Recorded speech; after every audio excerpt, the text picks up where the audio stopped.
negociação e comercialização com o mercado externo, principalmente União Europeia.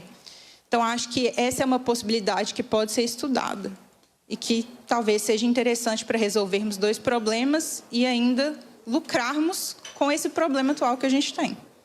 Muito obrigada. Muito obrigado. Muito obrigado, doutora Caterine, pela sua manifestação, sempre muito valiosa, muito sábia. Foi a nossa primeira mulher a manifestar aqui nessa audiência pública e trazendo uma solução, tão importante para a gente discutir.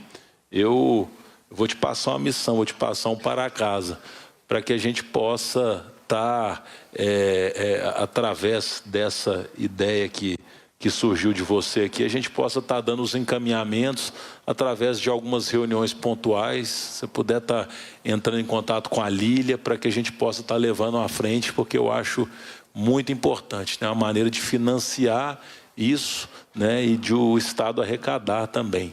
Tá? Muito obrigado pela sua participação. Agora, eu gostaria, a gente está encaminhando já para o final da audiência. Logo mais teremos uma audiência pública aqui também da Secretaria de Saúde, da Comissão de Saúde.